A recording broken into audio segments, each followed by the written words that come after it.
কাপড় তোরা কি লুকিয়ে রেখেছিস? দেখা দেখা বলছি, নইলে গুলি করবো।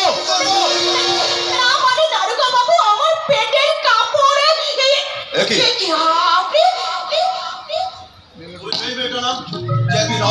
আমার ধোকা দিয়ে আমার সমস্ত কিছু লুটপাট করে নিয়েছিল। আমার ভুল হয়ে গেছে দারোগা বাবু, তখন আমি জানতাম না যে আপনি পুলিশ লোক। দয়া করে আমাকে ক্ষমা করে দিন। সেদিন আমি পুলিশ ছিলাম না, এই কিছুদিন হলো আমি পুলিশের চাকরি কিন্তু ইচ্ছে করলে সেদিনের ঘটনার জন্য তোমাকে গ্রেফতার করতে পারতাম, কিন্তু আজ আমি একটা অন্য কাজে ব্যস্ত আছি। আচ্ছা ভাই, তুমি কোনো গর্ভবতী মহিলাকে এই আশেপাশে ঘোরাঘুরি করতে দেখেছো? গর্ভবতী মহিলা? না, আমি দেখিনি। মানে বাচ্চা প্রসব করেছে, ছটফট করছে। হ্যাঁ, কোথায় সে? ওই জঙ্গলের দিকে প্রসব করতে গেছে। ও মাই গড, তাহলে দেখছি মেয়েটা বেশি দূর পালাতে পারে। এখন গিয়ে তল্লাশি করলে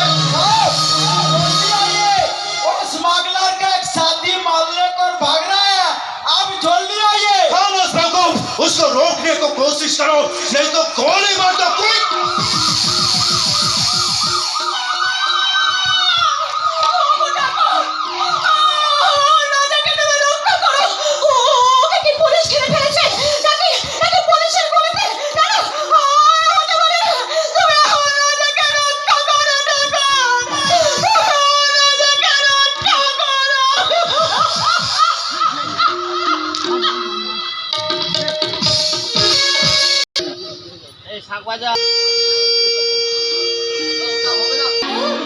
তুমি আমার সংসারের সবাইকে সুস্থ রেখো ঠাকুর, ভালো রেখো। জীবনের সারে তুমি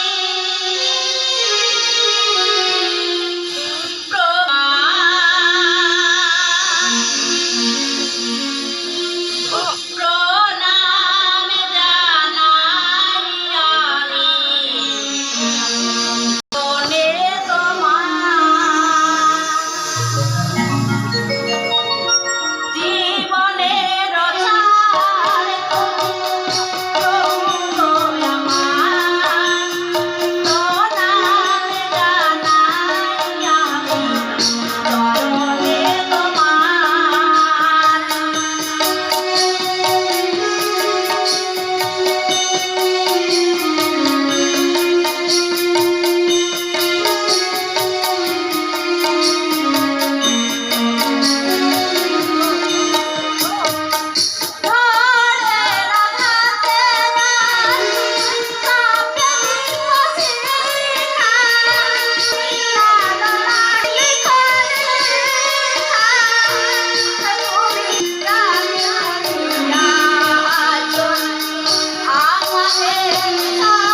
মনে জীবনের সারে মঙ্গল কামনায় তুমি রোজ রোজ দেবতা করে চলেছ, তারা ব্যভিচারের খান টানেছে, এই সংসারটাকে রোশন করে পাঠাতে চাই।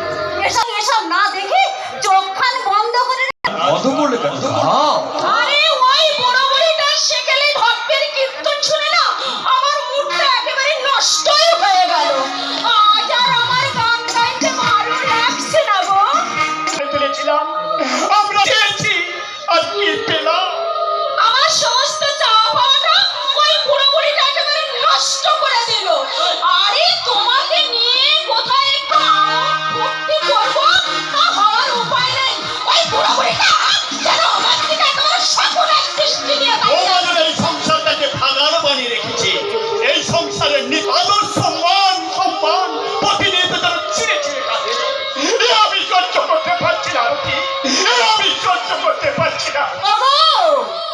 শেষ হয় সেই তো নয়। তুমি ধৈর্য ধরো শুধু। বাপ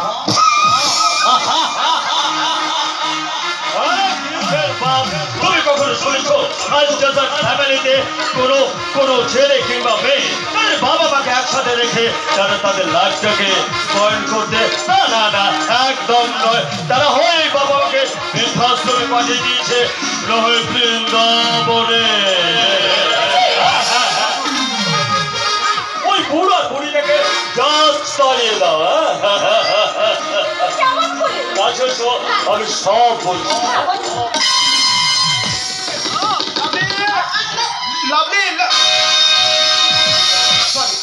দাদা, আপনি হঠাৎ এই সময় আমাদের বাড়িতে? আরে বাবা, দাদা তার বোনের বাড়িতে আসবে, এটা সময় অসময় কি আছে? আসলে লাভলি বলছিল ও এ বাড়িতে আসার পর ওর এই বাড়ি খুব জাঁকজমক করেই হবে, আর ওই কথা বলতেই আমার এখানে আসা। অবশ্য এটা আমি আমার অফিসে বলতে পারতাম, কিন্তু ঘরোয়া ব্যাপার, এই ঘরে আসাটাই ভালো, নাকি বলিস রে বউ? আর আমি চাই আমার এবারের বার্থডে পার্টিটা খুব জাঁকজমক করেই হোক। অসম্ভব!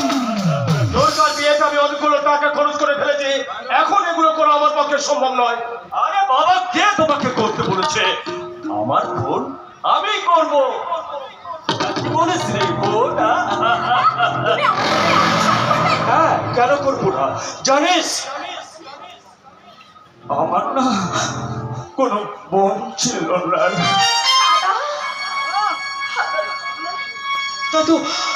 তাই তো আমি বুঝিনি বোন থাকার মমত্বটা কি। তাই তো তোকে কাছে পেয়ে বোন থাকার যে কি আনন্দ দাদা, আমি মর্মে উপলব্ধি করছি। যাকে বল, তুই কোনো কিছু চিন্তা করিস না, খুব জাঁকজমক করেই তোর বার্থডেটা হবে, এবং কেমন করে হবে তার প্রপার ডাইরেকশনটা আমি তোকে পরে দিয়ে যাব। যে মহেশ মল্লিকের হাত দিয়ে এক ফোঁটা জল করতে চায় না, সে তোমার কোন জাদু বলে এতগুলো টাকা খরচ করতে রাজি হয়ে গেল? লাভলি, আরে বোনের জন্য ভাই করবে না তুমি করবে নাকি? তোমাদের ওই ভাই বোনের মধুর সম্পর্কটাকে নিয়ে আমি ভীষণ ভাবি। লাভলি, কি ভাবো? রক্তের সম্পর্কে ভাই বোনের মধ্যে একটা রক্তের টান থাকে জানি, কিন্তু তোমাদের মধ্যে কি দেব না? হ্যাঁ, দেবে দাদা, আমি বলছি বৌদিকে তুমি টাকাটা দেবে। শুভম, তুই জানিস না কেন টাকা চাইছে? আমার কিছু জানার দরকার নেই দাদা। বুড়ো মা বাপ আর বেকার ভাইটাকে বসে বসে খাওয়াতে তুমি খালি টাকা খরচ করতে পারো, আর বউয়ের শখ আহ্লাদ মেটাতে পারো না। শখ আহ্লাদ নয় রে ভাই, শখ আহ্লাদ নয়, বলছি সর্বনাশের দিকে ছুটে চলেছে। যদি পাখা যায় কেউ তাকে আটকাতে পারি না দাদা, সে তো আগুনের দিকে ছুটে যাবেই। বৌদি, আজ আমার মা বাবা তোমার কাছে বুড়ো বুড়ি, আর সেই বুড়ো বুড়ির খাবার খরচটা তোমার কাছে বাজে খরচ হলেও তুমি কি জানো বৌদি, খরচ করে মা বাবা আমাদের মানুষ করেছে, একদিন ঈশ্বরের অশেষ কৃপায় তুমিও একটি সন্তানের মা হবে বৌদি। আর তোমারই বৃদ্ধ বয়সে তোমারই পুত্রবধূ এসে যদি তোমাকে এই কথাটা বলে, তোমার কি তখন একটা বার হবে না? বন্ধু থাকাচ্ছে না, থাকাই তোমার এই জ্ঞানের লেকচার তোমার দাদাকে শোনাও, আমাকে নয়। আর এই, তুমি আমাকে টাকাটা দিলে না তো? দেখো আমি তোমাকে ঠিক করে এখন না বউরা অন্যের স্বামী ধরে হয়ে যাচ্ছে ডানা কাটা পরি।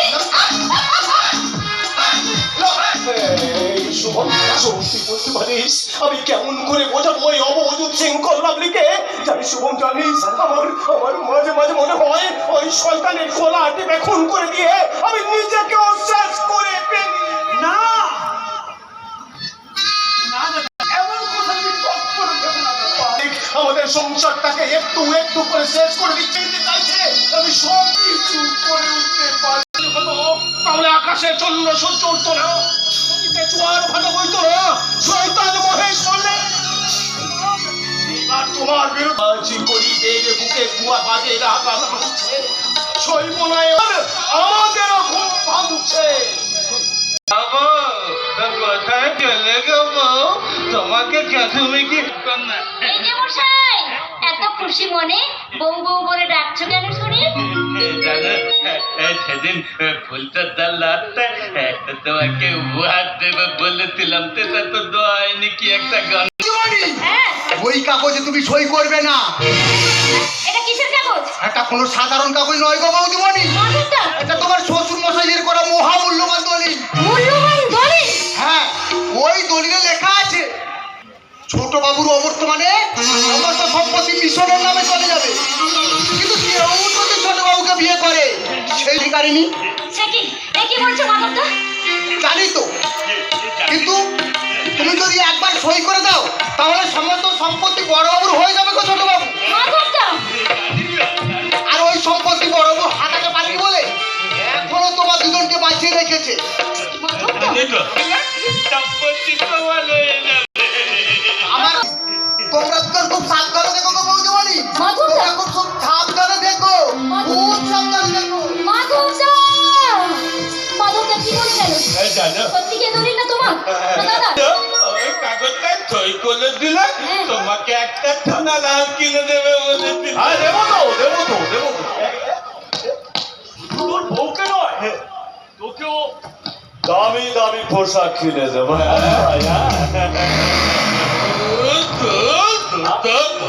করে দিয়ে এত বড় সম্পত্তি হাতানো আমার বউ বলে দিয়ে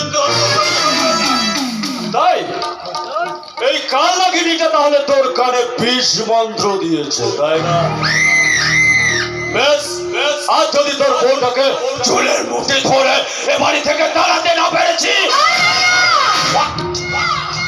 এই বাড়িতে পাকাপাকি থাকার দলিল মানে আপনার ভাইয়ের দেওয়া শাঁখা সিঁদুরের চোর আর এই সম্পত্তির অধিকার যখন আমি পেয়ে গেছি, তখন কারোর ক্ষমতা নেই আমাকে এই বাড়ি থেকে তাড়িয়ে দেওয়ার। বুঝলেন ভাসুর ঠাকুর? ধুর, ভাসুর ঠাকুর কাকে বলছেন? আপনি তো একটা ভাসুর। হ্যাঁ আসু, আর কত বড় অসুর তার প্রমাণটা তো তুমি আগেই পেয়ে গেছো। আবার আমি দিচ্ছি, সারাটা জীবন পায়ের উপর পা দিয়ে একদম লাটসাবি করে গেছিস, আমি ছোট্ট একটা কাজ দিলাম, সেটা করতে পারলি না। কেন পারলি না? ওকে ভয় পাস? না না না না, ওকে একদম ভয় পাবি না। প্রয়োজন হলে ওকে গালাবি।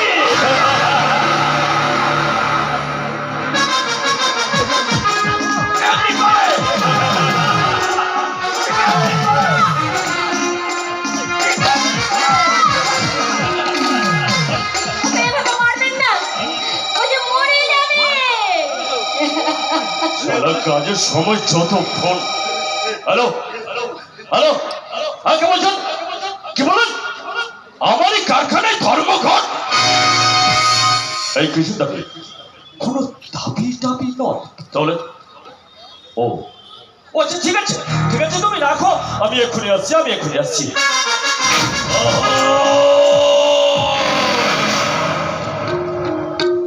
মাত্র 1 ঘন্টা আমি তোদেরকে সময় দিয়ে গেলাম। ওই 1 ঘন্টা সময়ের মধ্যে যদি ওই দলিলটাতে সই না করেছিস তাহলে তোর দুজনকে আমি জ্যান্ত পুঁতে ফেলবো। কথাটা মনে রাখিস। এই সুখে 10 মিনিট তোর বাড়িতে লুকে থাকতে চাই। জলদি লুকোনোর ঘরটা দেখে দে। এসেছো? কি এসেছে? আরে এই বেশে আসবো নাকি? ছদ্ম বেশে আসবো? এই রাজা কোনো সালাকে ভয় পায় না। কে তুমি? আমি রাজা মস্তান।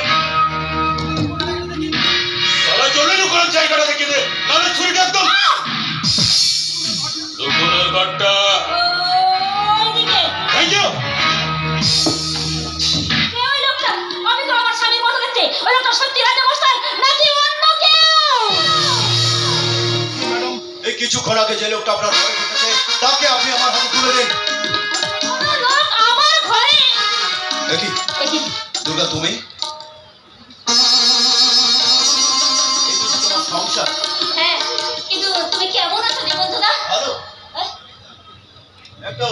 বিকলাঙ্গ মন নিয়ে যতটা ভালো থাকা যায় আমি ঠিক ততটাই ভালো আছি দুর্গা।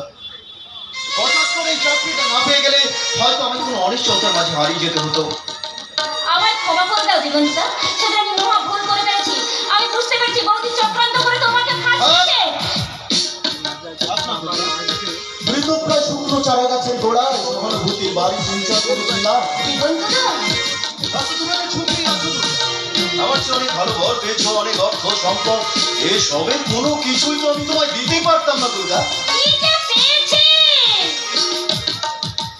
তা একমাত্র ঈশ্বরই জানে। আর সেই জন্যই তো তোমার হয়ে আমি ঈশ্বরকে ধন্যবাদ জানাই। বাই দ্য ওয়ে, যে কারণে আমি এসেছিলাম, কিছুক্ষণ আগে যে লোকটা তোমার ঘরে ঢুকেছে সে একজন কুখ্যাত খনি স্মাগলার। যদি সে ছাই তুলে না দাও তাহলে আমি তোমার ঘর সার্চ করতে বাধ্য হব। দিগন্তদা, তুমি ওখানে যেও না, ওখানে আমার অসুস্থ স্বামী শুয়ে আছে। আমি নিজে গিয়ে দেখতে চাই যে তোমার স্বামী নাকি আমার খুঁজে ফেরা আসামে। তোমার স্বামীকে হাতা ব্যথা দিয়ে বুদ্ধি পুলিশের হাতে তুলে দেবে বলে পুলিশ দেখে তো তুমি মানে আপনি আরে এই মেয়েটা নামে থামে তুমি বলে দাও না আমি তোমার স্বামীকে বললাম। কি হলো দিগন্তদা, আমার কথা বিশ্বাস হলো তো? বলেছিলাম না আমার কথা বিশ্বাস হলো তোমার? Sorry Durga, I am very sorry. তোমার স্বামীকে দেখে আমি অবাক হয়ে গেছি। দিগন্তদা, আসলে আমার খুঁজে ফেরা সেই রাজা মস্তানো অনেকটা তোমার স্বামীর মতোই দেখতে। এবার তাহলে আসছি, অসময়ে বিরক্ত করার জন্য দুঃখিত। দিগন্তদা, কেমন আবার দেখা হবে। দিগন্তদা, কে আপনি? কেন আমার স্বামীর পোশাক পরে এইভাবে বেরিয়ে এলেন? এভাবে আমাকে মজার জন্য অসংখ্য ধন্যবাদ। ম্যাডাম, অসংখ্য ধন্যবাদ আপনাকে। কিন্তু আপনি হঠাৎ আমার স্বামীর পোশাক আমি ঘরে ঢুকেই প্রথমে আপনার স্বামীর ছবিটা আমার নজরে পড়ে, তারপর দেখলাম না না ওটা আমার ছবি নয়। আমি হঠাৎ চমকে উঠলাম, তারপর দেখলাম আপনার স্বামীর ডুপ্লিকেট পোশাকটা পরে আছে। তাই ভীষণ বুদ্ধিমান দেখছি, এত অল্প সময়ের মধ্যে সবকিছু রপ্ত করে নিলে। আরে বাঁচতে গেলে মানে আমাকে বাঁচানোর জন্য আপনাকে ধন্যবাদ দিয়ে ছোট করতে চাই না, তবে এর প্রতিদান আমি আপনাকে অন্য দিন দিই। ঠিক আছে, আজ তাহলে আমি চলি। প্রতিদানটা আমি আজই চাই। কি চান বললাম? এই বাড়িতে আমার প্রতি পদে পদে বিপদ, আর সেই বিপদ থেকে বাঁচতে আমার হাবা গোবা অসুস্থ স্বামীটা এই বাড়ি ছেড়ে পালিয়ে গেছে আমার ভাসুরের ভয়ে। উনি একটা আস্ত শয়তান। এই সমস্ত সম্পত্তি লিখিয়ে নেওয়ার জন্য আমাদের ভীষণভাবে চাপ দিচ্ছে। এই দেখো না, এই দলিলে সই না করলে আমাদের দুজনটা পুড়িয়ে মারবে। সেই জন্য তো বলছি, আমার স্বামী যতদিন না ফিরে আসছে ততদিন আপনি আমাকে আপনার স্বামীর ভূমিকায় অভিনয় করতে হবে, এই তো বেশ। আমি শুধু আপনার স্বামীর ভূমিকায় অভিনয় করবো না, আপনাকে সব রকম বিপদ থেকে রক্ষা করার চেষ্টা করবো। রাজা, ঠিক আছে? আজ ঈশ্বরের কোনো ক্ষমতা নেই তোমাদের দুজনকে আমার হাত থেকে রক্ষা করে। আমি শেষবারের মতো বলছি, ওই দলিলটাতে সই করবি কি না?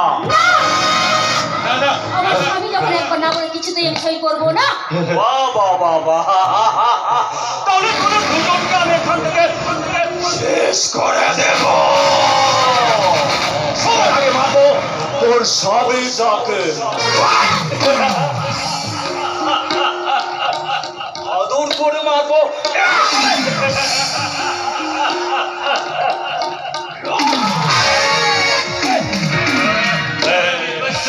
বহু খেলা খেলেছিস, এবার তোর খেলাটাকে আমি শেষ করে দেবো।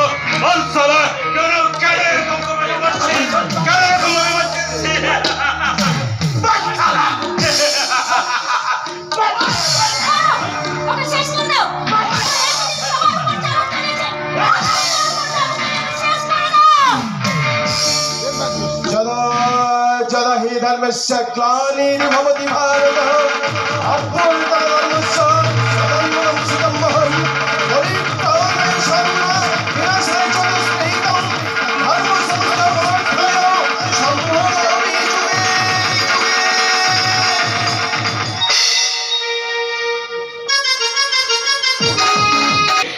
তোর রাজা বলে পুলিশের মার কেমন হাওয়া হয়ে গেছে, এবার আমি ওকে উপরে পাঠিয়ে দেবো। দাদা, দাদা,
ওই বুড়োটার শক্ত গালে বসালে এই জুতোটা অক্ষত থাকবে কিনা সেটা পরখ করতে এই জুতোটা নিজের গালে বসে দেখো।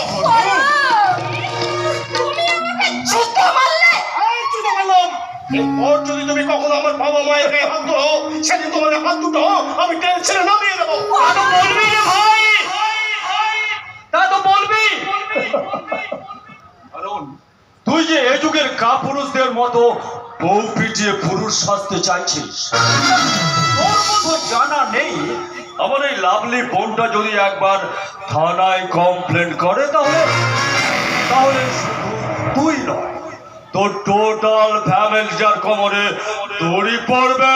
বলি মশাই, আমি তা করব না দাদা, কারণ কারণ আমি ওকে ভালোবেসে বিয়ে করে আমার বাবা মাকে ছেড়ে চিরদিনের মতো ওই বাড়ি ছেড়ে চলে এসেছিলাম। তাই এখন যদি আমি এদেরকে জেলে ভরে দিই তাহলে তো আমার আর যাওয়ার জায়গা থাকবে না দাদা।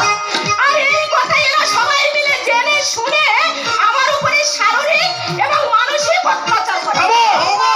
তাই যদি হয় তাহলে তুমি এক্ষুনি আমার বাবার গালে জুতো মারতে গিয়েছিলে কেন? একটা মানুষ কতখানি অপমানিত হলে এরকম একটা কাজ করতে পারে তা তুমি আন্দাজ করতে পারছো? যাকে এটা তোমাদের ফ্যামিলি ম্যাটার, এখানে আমার নাক গোলানটা একদম ঠিক না। তা হ্যাঁ রে বোন, তোর মানি ব্যাগটা পাচ্ছি না, তুই দেখেছিস? তো দাদা, আমি একটু আগে দেখেছিলাম তোমার পকেটে, কিন্তু এখন কি নেই? না নেই, আমি খুঁজে পাচ্ছি না। ভাবি তোর ঘরে যদি পড়ে থাকে। ও দাদা গো, আমার ঘরে পড়ে থাকলে না তুমি নিশ্চয়ই পেতে, কিন্তু এবারের অন্য কোনো ঘরে পড়ে থাকলে সেটা বোধহয় হজম হয়ে গেছে। কি বলতে চাইছো তুমি? আমাদের সন্দেহ করছো বাবা? তা কেন হবে? মল্লিক মশাই এসে তো বৌমার ঘরে ঢুকে পড়েছিল। যদি কিছু হয়ে থাকে বৌমার ঘরে হয়েছে। তার আগে তো আমি আপনাদের প্রণাম করেছি, দুর্গা বোনের কুশল সংবাদ জানিয়েছি। তাই বলছিলাম, অভাবেই তো মানুষের স্বভাব নষ্ট হয়। তারপরে কি বলতে চাইছো আপনি? বলতে চাচ্ছি, ওই অভাবের ফেরে পড়ে আমার প্রণাম করবার সুযোগ নিয়ে তোমার মা আর বাবার মধ্যে কেউ যদি হাত সাফায়। আমার বাবা আর মা আমার কাছে দেবতা, আর সেই দেবতাদের যদি কেউ অসম্মান করে তাহলে তো তাকে পুলিশ বাধ্য হবো। আপনি আমার মালিক আর আমি আপনার সামান্য একজন কর্মচারী। এই, এত বাহাদুরি না দেখিয়ে তোমার বাবা মাকে শ্বাস করলে তো ঝামেলা মিটে যায়। আর নিজেরাই চোর, তার তো সবাইকে চোর ভাবেন আপনি। তাছাড়া আমার দৃঢ় বিশ্বাস আমার বাবা আর মা কখনো এমন লোকের কাজ করতে পারেন না। তুই বিশ্বাস না করলেও ওরা তো করেনি বলো। তাই বলছি বাবা, ওদের কথা মতো তুই আমাদের পরীক্ষা কর বাবা। পরীক্ষা কর। আমি বলছি বরং তুই আমাদের সাথ কর বাবা, সত্যের অগ্নি পরীক্ষা দিতে তুই আমাদের সাথ কর বাবা। না বাবা, তুই আমাদের ক্রোধ মুক্ত কর। আয় বাবা, আয়, আয় বাবা। এই, তুমি তোমার বাবাকে শ্বাস করো আর আমি তোমার মাকে শ্বাস করি। যাও।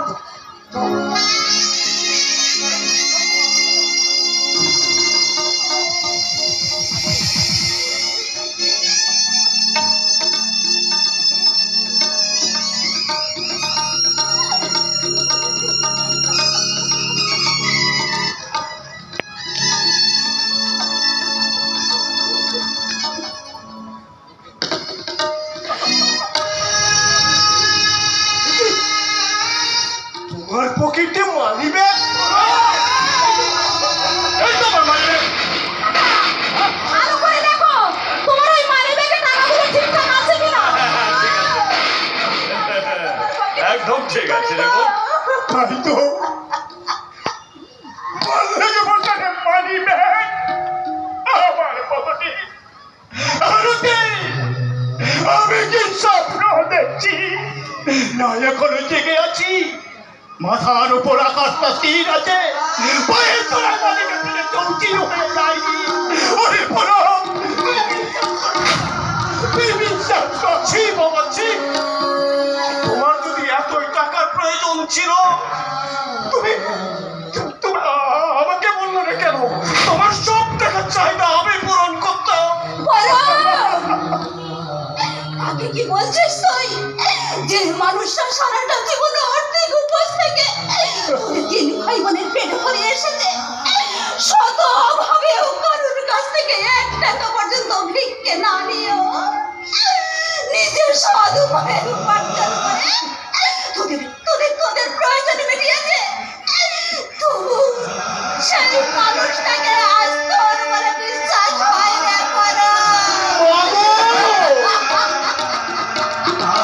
চুরির মাল যার কাছ থেকে পাওয়া যায় তাকেই তো চোর বলে মা। আরে চোর হলেও বাবা মা সন্তানের কাছে দেবতা।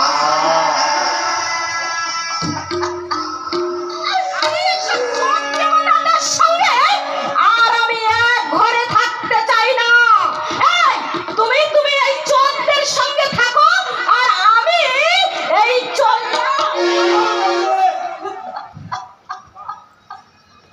তুমি কোথাও যাবে না, যেটাই যদি হয়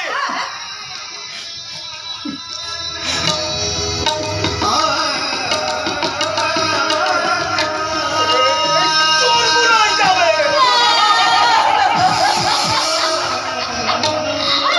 বাবা, আমাদের কলমে কি বলছে গো? আমরা নাকি চোর বলে কি আমাদের তাড়িয়ে দিতে চাইছে গো? বাবা, তুমি বলো না, বলো না। ভারতী, ও তোমাকে কিছু বলেনি? তুমি যে ওর গর্ভধারিণী মা, কত কষ্ট করে বুকে আগলে রেখে ওকে তুমি মানুষ করেছ। তোমার মনে নেই সেই ছোট্টবেলায় পরম যখন সারা রাত ধরে ছটফট করছিল, তুমি তাকে কোলে নিয়ে সারা রাত তোমার জল পড়তে দিয়ে গেছো? ওকে কিসের কথা বলে তোমার এখন আঘাত দিতে পারে? আর কি পারে না, পারে না। তুমিও তো কম কষ্ট করনি গো। সেই রাতে তুমি 10 কোষ রাস্তা পায়ে হেঁটে শহর থেকে ডাক্তার এনে এই পরমকে তুমি সুস্থ করে তুলেছিলে। আজও কি সেও আছে কোথায় কি আজও ভুলে যাবে গো? ওগো, তুমি বলো না, তুমি বলো না। চোর বাবির এই সারমান্য প্রতিদান কি কারো মনে থাকতে পারে? আরতি পারে না, পারে না। ওরে বলো, বিশ্বাস কর বাবা, তুই বিশ্বাস কর।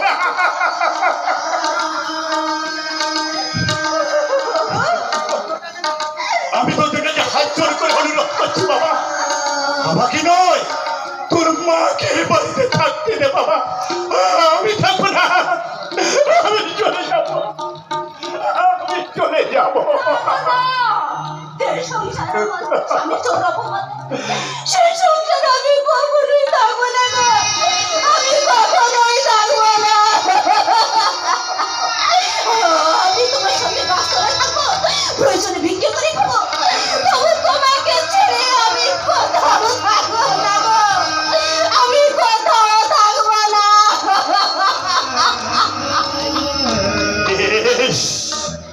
তুমি এসো আরতি, সেই রক্ত আমাদের চোরের অপবাদ দিলে, সেই রক্তে বন্ধনকে চিহ্ন করে আমাদের বাস্তুদেবীকে শেষ প্রণাম করে চলো, চলো আমার চিরদিনের মতন বিদায় হয়ে, বিদায় হয়ে।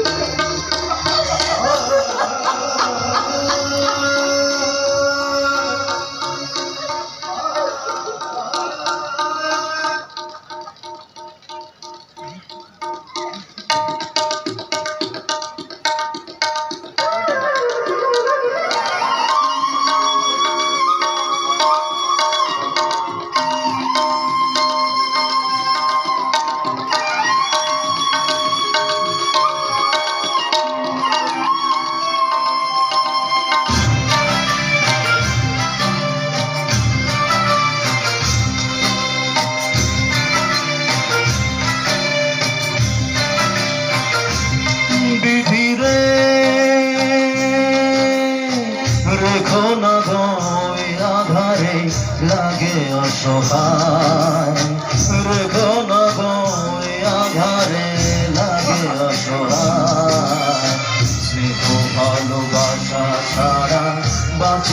উপায় স্নেহ ভালোবাসা ছাড়া বাঁচি কি উপায় বিধি রে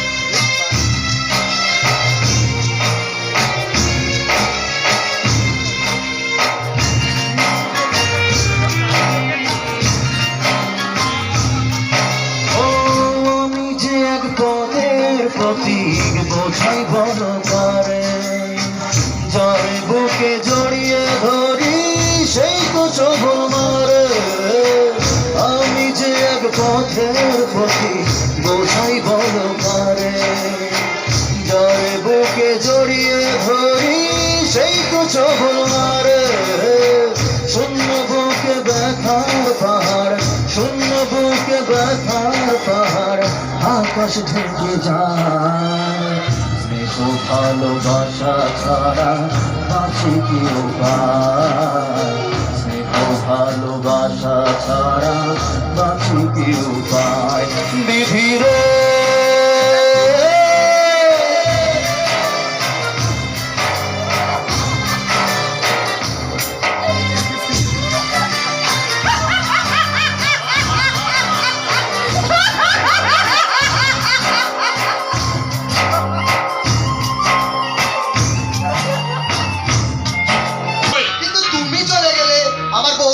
ভয়ঙ্কর বিপদে পড়ে যাবে রাজা বাবু মাধবদা তোমার ভয়ে মহেশ মল্লিক থাবা গুটিয়ে বসে আছে তুমি চলে গেলে মাধবদা বৌদিমণির বড় অমানসিক অত্যাচার না সহ্য করতে পারছি না সেই নিজের হাতে কোলে পিঠে করা মানুষ করা সেই ছোট বাবুকে ওই নর পিশাচের হাতে নির্মম ভাবে মার খেতে দেখে মাধবদা তুমি আমি আর কোনো প্রতিবাদ করতে পারিনি পাশে যদি আমাকে মেরে ফেলে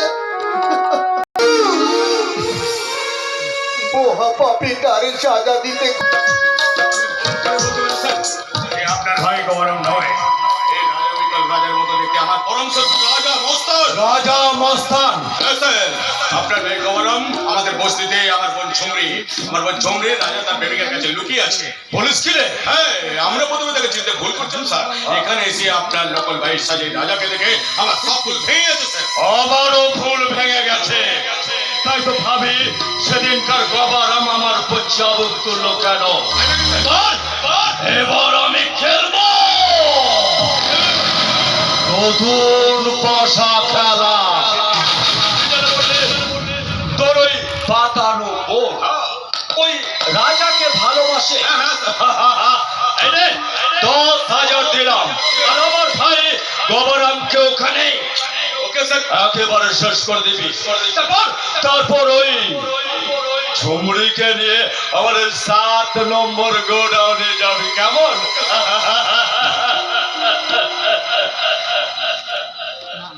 hello hello hello police station হ্যাঁ আমি মহেশ মল্লিক বলছি স্যার হ্যাঁ হ্যাঁ হ্যাঁ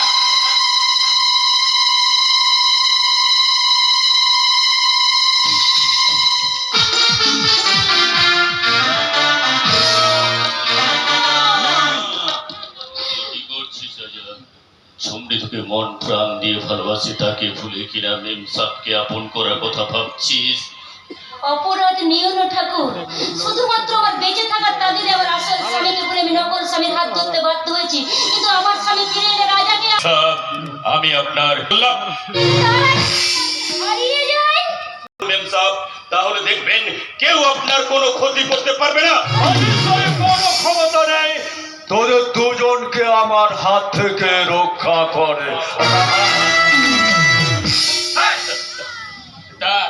কি মনে করলে দাদা তুমি কি মনে করলে দাদা চাঁদ ডুবেছে ফুল ঝরেছে কদম তলায় কে তোর কপালে শনি নাচছে এবার বাজাবে কে কদম তলায় লতুল দাদা আমার হালাম দাদা একটা বোকা মইতা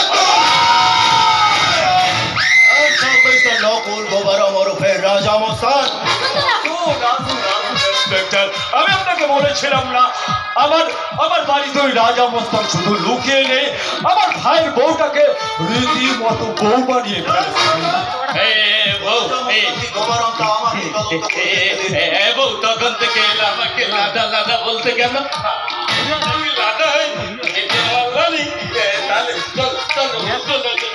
দাঁড়াও, হ্যাঁ, সেদিন তোমরা আমায় ধোকা দিলেও আজ কিন্তু কোনোভাবেই আমাকে ধোকা দিতে পারবে না দুর্গা। দিগন্ত দা, আমি বলছি ও তোমার স্বামী নয়, অবিকল তোমার স্বামীর মতো দেখতে ও রাজা। হ্যাঁ, হ্যাঁ, ও রাজা। আমি স্বীকার করছি ওকে আমি নকল স্বামী সাজিয়ে রাখতে বাধ্য হয়েছি, কিন্তু কেন জানো? কেন? কেন আমার এই ভাই গোবরামকে তাড়িয়ে দিয়ে বলিষ্ঠ পুরুষ নিয়ে দেহের ক্ষুধা মেটাতে? খবরদার আমার মেন সাহেব সম্পর্কে আরেকটা বাজে কথা বললে তোর জিভটা একেবারে ছেড়ে দেবো। আর একটা বাড়ালে গুলি চালাতে বাধ্য হব। You are under arrest.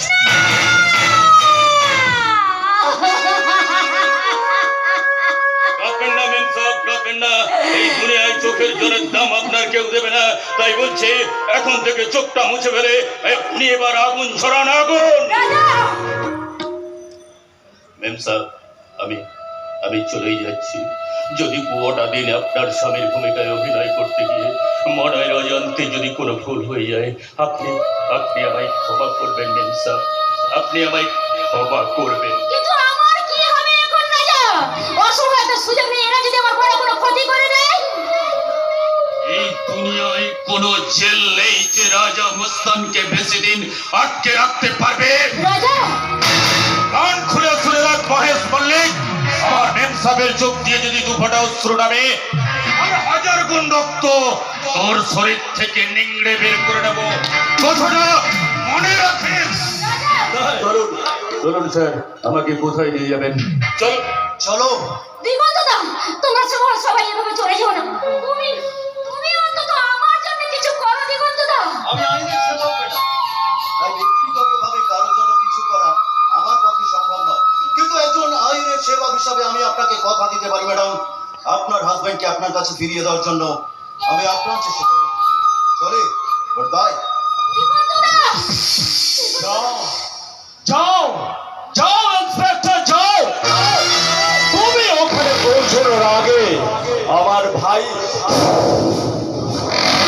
সবাই উড়ে যাবে। করতে পারেন না। শুধু তোর স্বামী নয় রে, তোর বেঁচে থাকার আসল উপায় হলো ওই দলিলটা। বল দলিলে সই করবি কি না? করবি? এই সম্পত্তির আসল মালিক হচ্ছে আমার স্বামী, তাই আমার স্বামী ফিরে না আসা পর্যন্ত কখনো আমি আমি শেষবারের মতো বলবো, দলিলে সই করবি কি না? করবি না? না। করবি না?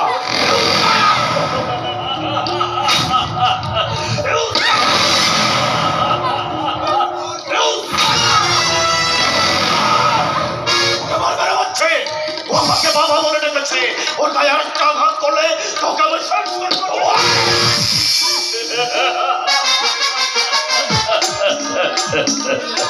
তোমার কি দয়া মায়া বলতে কিচ্ছু নেই? না, কিচ্ছু নেই। একটা পাগল মানুষকে তুমি এইভাবে মারলে? আমি 25টা বছর ধরে ওই সম্পত্তি পাওয়ার আশায় অধীর আগ্রহে অভাব হয়ে বসে আছে, কিন্তু আর নয়, আর আমি বসে থাকতে পারবো না। হয় ওই দলিলে সই করবি, তাহলে তোদের সবাইকে আমি পুড়িয়ে মারবো। একদিন এই সম্পত্তি পাওয়ার আশায় আমি এই ঘরে আমার বাবাকে পুড়িয়ে মেরেছিলাম, আর আজ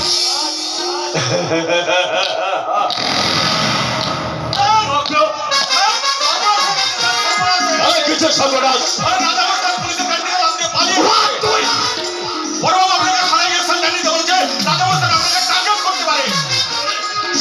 শোন, আমি তোকে একটা বলছে ওই মেয়েটাকে তুই এই কাগজে সই করিয়ে নেবে আরে চাবুক আর যত সময় না সই করছে তোর শরীর থেকে চামড়াটা তুলে দিবি